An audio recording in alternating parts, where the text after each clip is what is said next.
Hello folks, and welcome to the Anglers Experience. Today we got a new guest on the show for you. Going to be fishing with my good friend Chad Kaiser. He is a fellow Crestliner Pro Staff member as well as Tobler Marina Pro Staff member, and one heck of a bass guy. We're going to be going after, hopefully, big northern pike. We're getting an early start this morning. It's about 4:15. We're going to see if we can't fish up some of these guys, tossing spinner baits on deep weed beds, fishing this big river system. So you folks stay tuned, see if Chad and I can get us some big pigs.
Xperience is proudly sponsored by Crestliner, leader by innovation. Mercury Marine, #1 on the water. Sidewinder planer boards. Fight the fish, not the board. Easy loader boat trailers. All boat trailers are not created equal. Tobler Marina, your one-stop boat shop. Setter Rods, the American way. Pro Fish, quality fish taxidermy that is second to none. And AX Tackle, tackle that will give you the edge.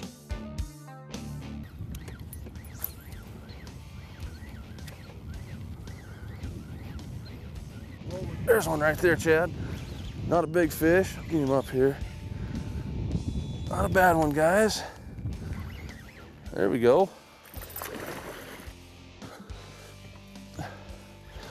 All right, here, Chad will hand the pole off to you, buddy, and I'll see if I can reach down here. Oh, he's clamped down. There we go, folks. Oh, hang on to him, Chad. Man, he is clamped down tight. There we go, folks, look at that. A nice toothy guy. All right. All righty. Oh, you got that Blade Runner all wound up in there. Spinnerbait in the northerns, guys. There's a nice one. Put him back in and get back after it.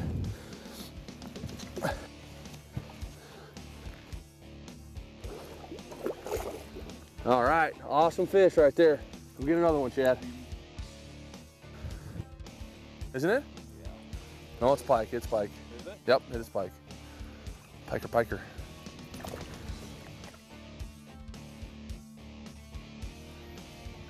There we go. A little fish. Little snake.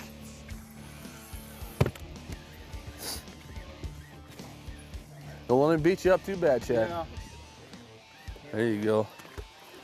All right. Hey, it's better than nothing, man. Yeah.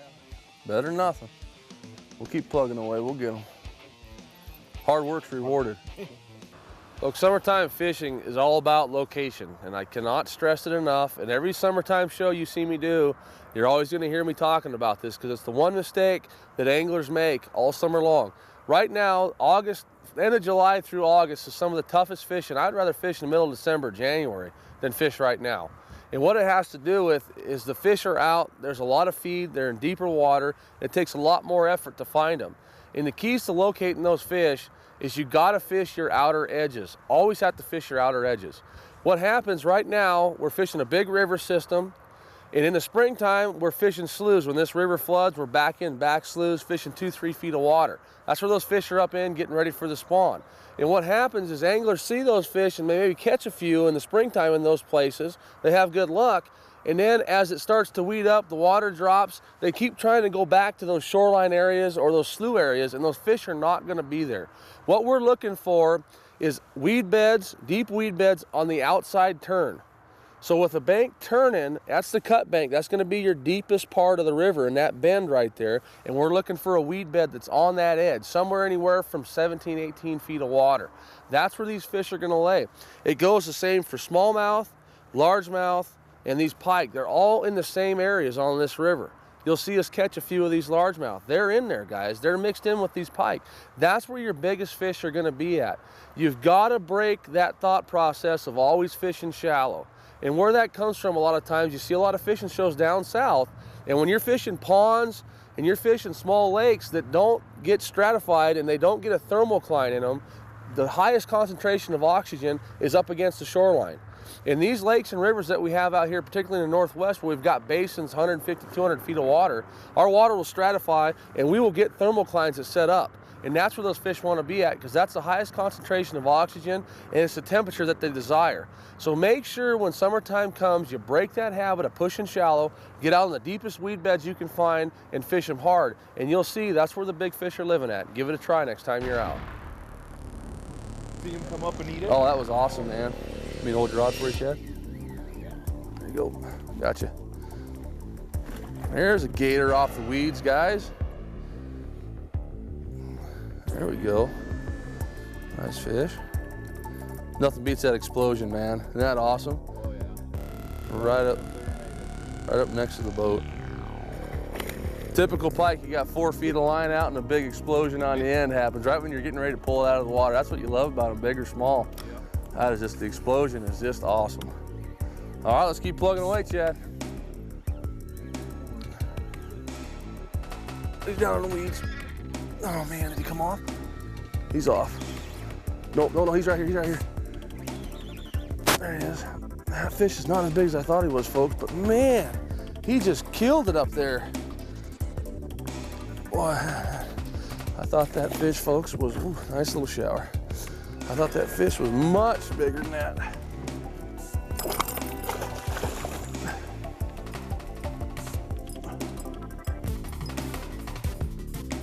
There we go, folks. Not a bad one. Thought he was a lot bigger than that, boy. He creamed that thing. 1 ounce. Blade runner spinning next to that. Nice fish, probably 6 pounds, maybe. Nice fish. All right, let's get him back in there, Chad. We'll get some more. All right, awesome fish right there. Go get another one, Chad. This week's product showcase brought to you by axtackle.com. Tackle that will give you the edge. Folks, I want to introduce you to, in my opinion, the most lifelike crawdad imitation out there. It's a river to sea super yabby, it's called. And this bait, guys, is absolutely incredible for a crawdad imitation. First thing they've done with it, which makes it so unique, is it's got these big claws like a crawdad has, but it's got air pockets in them. And what those air pockets do, it's got a big flat base right here. And as you drag this guy along and you stop it, those air pockets float those claws upward. Those claws just like that. So it stands on the bottom in a defensive posture, right like so. And for finesse fishing in summertime, smallies and largies love crawdads. This guy right here, you hook it up right in the back. It's got a heavy weed guard, which I've trimmed this one down.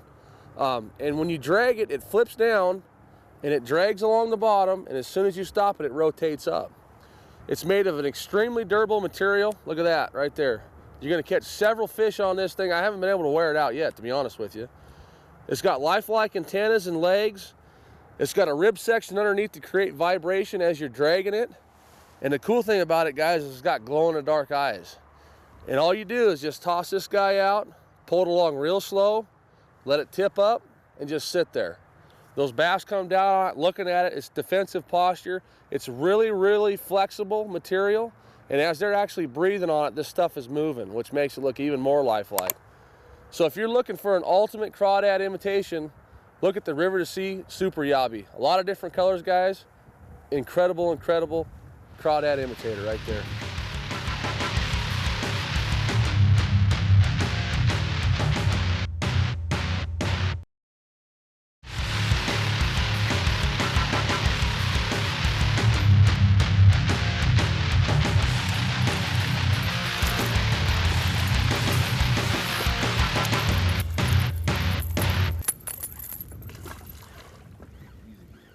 Got him, Chad?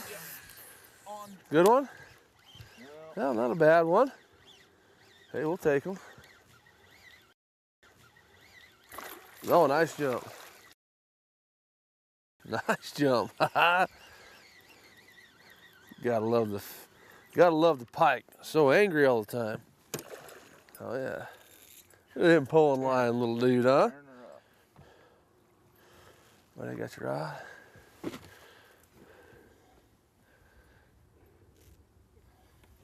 There we go. White and chartreuse spinnerbait, guys. Doing it up. Working these deep weed edges, main river channels right off behind us, and all we're doing is just going along, and we're drifting downstream right now, but we're just working this drop of this deep weed edge here. Picking those guys up. Nice fish. All right. Let's keep after it. See if we can't go get the big dude, folks. There's some big ones in here. We're gonna keep working at it. Here you go, Chad. Thank you. Good job. I'll talk to you about the spinnerbait we're running here today. We're running a Blade Runner tackle spinnerbait. And this spinnerbait caught my eye for a couple reasons. One, it's a 1 ounce spinnerbait, and it's real tough to find 1 ounce spinnerbaits. Usually about 3/4 ounce is the best you can do. 1 ounce spinnerbait allows me to, one, burn the bait real quick if I want to, keeps it down underneath the surface, but I can burn it real fast to get those pike's attention. The other thing that 1 ounce does is allows me to fish deep if I want to. I can let this thing sink and slow roll it. So that 1 ounce is a great attribute. The other thing to it that I like is this wire that they use right here for the hairpin. It's heavy, heavy musky wire. It's what they use big bucktail, tie big bucktails with, that same size wire. The reason why that's nice is, one, the bait will run true. A lot of times when spinnerbaits are tied with a real light wire and you put a big willow leaf on there, it tends to want to torque it over. You can't get it to tune. This one will always run straight. The other thing it does when it's getting beat up by these big pike is it will not break on you. A lot of those smaller bass spinnerbaits, you'll have them break after you tune and tune and tune, they'll start to bust on you. This is not gonna do that. What we're doing to dress this guy up is I'm using a Reactions Innovations, what they call a Trixie Shark. And it's this guy right here. It's basically a topwater frog is what it's utilized for. Is a topwater frog, you rig it up Texas style weedless and you swim it across. It's got these unique legs in the back. What I like to do is use these for a spinnerbait trailer. And all I'm doing, just sliding it up on there, nice and straight, pushing it up forward so it sticks. And what happens, guys, running a trailer with pike, I've found is really, really important. 2 reasons. One, it gives me a lot bigger profile of a bait. Now I got a big trailer back there. I've got some body within the skirting. The other thing it does, when they come up behind because they're followers, they see these legs kicking in the water, and it's one more thing to get them to strike instead of falling it all the way to the boat. So give that set up a try, folks, for the pike and the bass. I think you'll like it. Blade Runner tackle right there.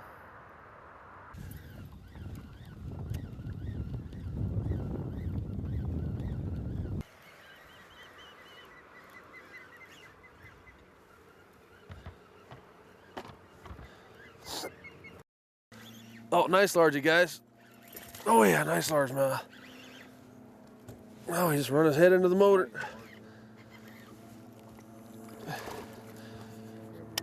I'll let you grab him up there, Chad, if you would, please.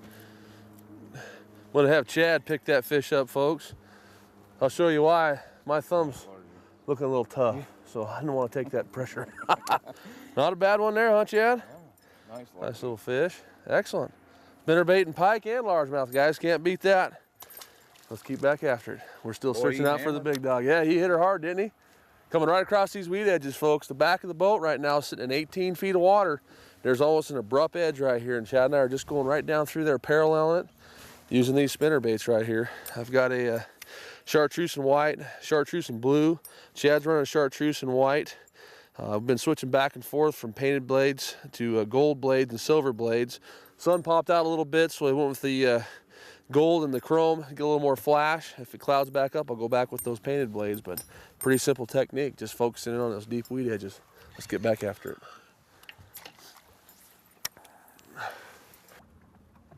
There's one set. Got him, Chad? Yep. All right.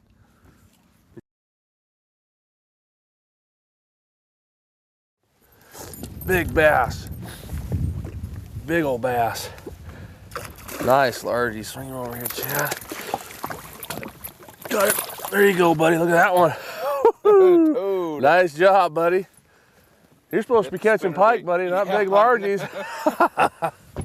Everything lives on the deep weed edges, folks. That's a nice fish. Yeah. Look at how thick that fish is. What a beauty. Awesome, Chad. Nice fish, bud.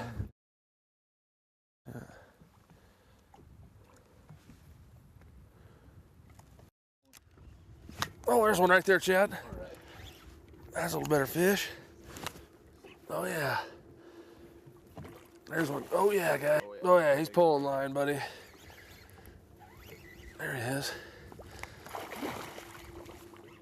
Okay. Yeah, out there. Oh, there we go. Boy, he's got that spinnerbait maxed. Hang on to her, Chad. that dude's a little green still. There we go, guys.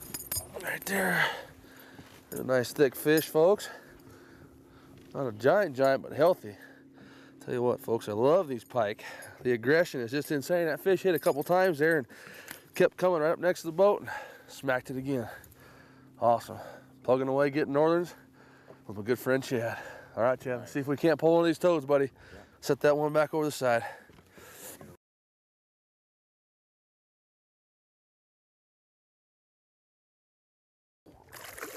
There he goes. All right, that's what it's all about right there. Folks, one of the keys when spinnerbait fishing, a lot of times not much thought goes into them. People look at them and they say, that looks good, I'm gonna throw it out there and just toss it all day long. And what you need to think of with a spinnerbait is a couple things. Is one, the color, and two, the style of blade and the color of the blade. What we're doing, we started out this morning, it was really early, low light, we had some cloud cover move in, and the light got really low. And what I started with was a painted blade. Painted blade, I went with a blue and chartreuse skirt. And the difference with a painted blade versus, say, a gold or a silver blade all has to do with your light. What happened was in the morning time, I was getting quite a few fish. As we progressed into midday and the sun broke out and it started to get lighter, Chad started to pick up more fish. And if you noticed, he was throwing a spinnerbait that was white body with chartreuse, and his blades were brass.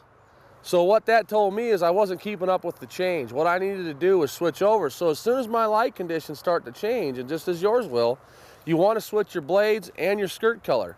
Go from a color like this with painted blades to a white and chartreuse or a straight white. And if your water's clear, you want to run silver or brass. If you've got muddy water, you want to run brass and gold. Typically having one silver willow leaf is always a good thing with the brass if you've got bright skies. But just keep that in mind. Anytime you've got low light conditions, you always want to try to run your painted blades because those are going to throw out more flash than an actual chrome blade will or a brass blade will. And it's the same thing with your crankbaits. On a cloudy day, you use painted style. On a bright sunny day, you would use a reflective pattern. So keep that in mind, guys. Don't just buy a spinnerbait and throw it all day long. Make sure you change up and have a few different patterns to keep that strike going.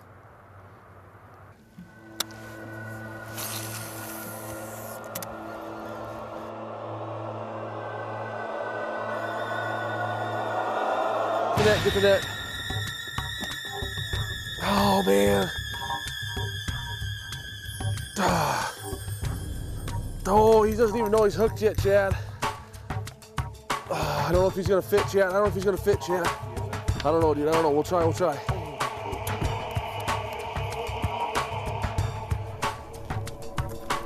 Get him, Chad. Get him, buddy. Look at this one, guy. Yeah. Yeah, brother. Holy smokes, guys. Look at here. Whoa, be careful. We don't want to hurt this pig, guys. Look at that, folks. Oh, man, that is a tank, guys. Look at that, guys.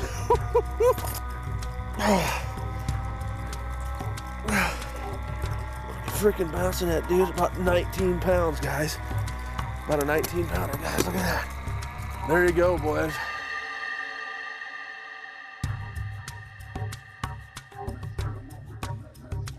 Chad and I have been working all day for one of these.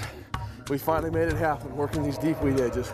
19 pounder, guys. I don't want to hurt a big fish like this, so let's get him back in the water. Let's get this fish back in the water. There's a little bit of blood there, guys, but that's just where I hooked it up at. No big deal, guys. Give her a second here to get her breath. Look at how thick that fish is, Chad. Isn't that just thick? Look at that beauty. Look at that fish. Folks, that fish is probably around 42 inches long.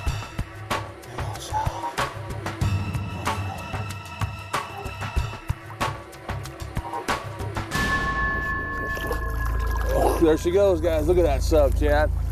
All right. Healthy as can be. Whew, what a fish, Chad. Finally, got it. Man. Oh.